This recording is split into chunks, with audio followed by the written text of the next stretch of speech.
तो नमस्कार मेरे प्यारे विद्यार्थियों जी, कैसे हैं आप लोग। आई होप कि आप लोग स्वस्थ होंगे और अच्छे से स्टडी कर रहे होंगे। तो चलिए बच्चों, आज की वीडियो में हम लोग सीखने वाले हैं किसी भी समीकरण को प्रतिस्थापन विधि से हल करना। ये जो टॉपिक है ना बच्चों, आप लोग के एग्जाम में हर एक साल टोटल 2 नंबर से पूछा जाता है, इसलिए इस वीडियो को बिल्कुल ध्यान से देखिएगा। तो चलिए बच्चों, यहाँ पर देखिए जो हमारे बोर्ड पर लिखा हुआ है कि समीकरण युग्म को प्रतिस्थापन विधि से हल करना। तो सबसे पहले यहाँ पर हम लोग ये समझ लेते हैं कि आखिरकार प्रतिस्थापन विधि होता क्या है।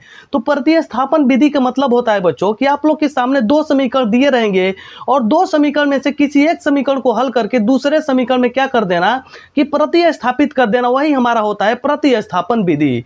तो यहाँ पर देखिए बच्चों, जैसे कि हमारा जो पहला समीकरण दिया है x + y = 14, समीकरण नंबर क्या हो जाएंगे 1, और यहाँ पर दूसरा जो दिया है x - y = 4, जो हमारा समीकरण नंबर 2 हो जाएगा।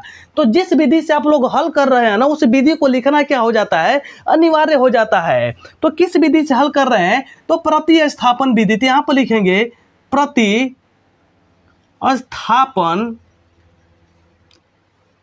विधि से हल। ठीक है ना बच्चों, प्रतिस्थापन विधि से हल। अब यहां पर देखिए बच्चों, यहां पर सवाल यह रहता है कि आप समीकरण 1 लेंगे या समीकरण 2 लेंगे, वो आप लोग पर डिपेंड करता है। हमारा आप लोग मानिए कि जो आप लोग को समीकरण आसान दिखे उसी समीकरण को आप लोग को क्या कर लेना है कि ले लेना है। तो यहां पर देखिए बच्चों, हम लोग लेते हैं समीकरण 1। तो यहां पर लिखेंगे समीकरण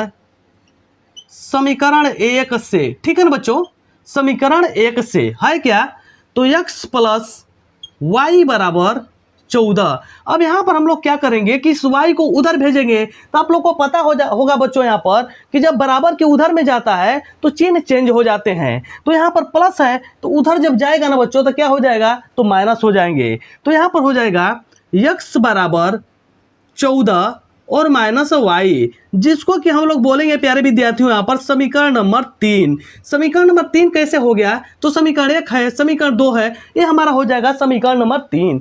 अब यहाँ पर हम लोग क्या करेंगे कि इस x के मान को समीकरण 2 में रखेंगे, क्योंकि बच्चों यहाँ पर अगर मान लीजिए आप समीकरण 1 को लेकर हल कर रहे हैं और जो समीकरण 3 बन रहा है उसको 2 में रखना है। अगर समीकरण 2 लेकर हल कर रहे हैं तो यहाँ पर जो 3 बन रहा है उसको कहाँ पर रखना है, 1 में रखना है। तो हमने क्या किया है, समीकरण 1 को लेकर हल कर रहे हैं तो जो हमारा समीकरण 3 बना है ना उसको हम लोग रखेंगे समीकरण नंबर 2 में। तो यहाँ पर लिखेंगे x का मान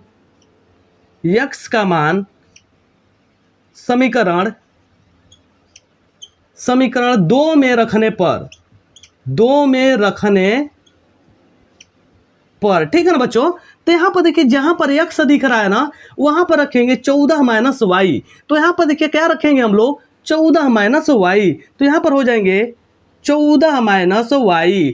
और यहाँ पर देखिए बच्चों, पहले ही से -y पहले ही से यहाँ पर उपलब्ध है और बराबर में कितना दिया है, तो कहेंगे सर जी 4 है। अब इसको हल कर दीजिए तो यहाँ पर देखिए 14 हो जाएगा, माइनस माइनस क्या हो जाएगा प्यारे विद्यार्थियों, तो माइनस माइनस प्लस होता है और चिन्ह यहाँ पर किसका लगेगा, माइनस। तो यहाँ पर 1 है, यहाँ पर 1 है, तो 1 1 2 हो जाएंगे, तो -2y हो जाएगा। अब बराबर यहाँ पर कितना, 4। ठीक है ना बच्चों। अब यहाँ पर हम लोग क्या करेंगे, इधर थोड़ा सा बगल में हल करते हैं विद्यार्थियों, प्यार से देखिएगा। अब यहाँ पर देखिए कि यहाँ पर जो हमारा है 14 - 2y बराबर कितना है, 4। अब कहेंगे सर जी इसका तो इधर कोनो काम नहीं, इसको उधर भेज दीजिए। तो यहाँ पर देखिए -2y = 4। अब यहाँ पर प्लस का चिन्ह है, कुछ भी नहीं तो प्लस का उधर जाएगा तो माइनस कितना हो जाएंगे, 14।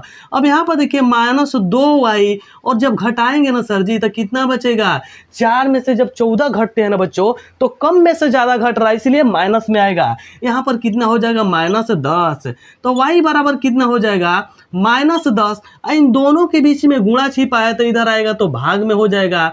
तो माइनस से माइनस खत्म, एक बार में कटेगा 5 बार में। तो हमारा y का मान आ जाएगा ना प्यारे विद्यार्थियों जी, 5 आ जाएंगे। अब देखिए बच्चों, जो हमको y का मान 5 मिला है ना, आप चाहे समीकरण 1 में रखिए, समीकरण 2 में रखिए या तो समीकरण 3 में रखिए। तो आप लोग क्या कीजिए ना कि समीकरण 3 में रख दीजिए। आप लोग चाहे तो किसी भी समीकरण में रखकर देख सकते हैं, सेम आंसर आएगा। तो हम क्या कर रहे हैं, इस y के मान को ना समीकरण 3 में रख रहे हैं। तो y का मान समीकरण 3 में रखने पर, ठीक है बच्चों। तो समीकरण जब 3 में रखा जाएगा तो जहाँ पर y है वहाँ पर कितना रखना है, 5 रखना है। तो x बराबर 14 और y की जगह पर कितना रख देना है, माइनस यहाँ पर 5, क्योंकि माइनस पहले ही से आप 5 यहाँ पर रख दिए। तो जब घटेगा ना बच्चों तो 14 में से 5 घटता है तो कितना बचेगा, तो कहेंगे सर जी 9। तो यहाँ पर कितना हो जाएंगे 9। अब लास्ट में आप लोग को लिख देना है कि x बराबर 9 और y बराबर 5। ऐसे अगर लिख देते हैं प्यारे बच्चों तो आप लोग का थोड़ा सा भी नंबर नहीं एग्जामिनर काटेगा। तो मैं आशा करता हूं कि आप लोग को जो प्रतिस्थापन की विधि मैं आप लोग को जो बताया हूं बिल्कुल आप लोग को 100% समझ में आए होंगे। तो प्यारे बच्चों अगर आप लोग के जो विधि है ना अच्छे से समझ में आई होगी तो वीडियो को लाइक कीजिए, चैनल को सब्सक्राइब कीजिए और इस वीडियो को अपने दोस्तों के साथ शेयर जरूर कीजिए। तो चलिए प्यारे बच्चों मिलते हैं किसी एक नेक्स्ट वीडियो में, तब तक के लिए जय हिंद, जय भारत, वंदे मातरम।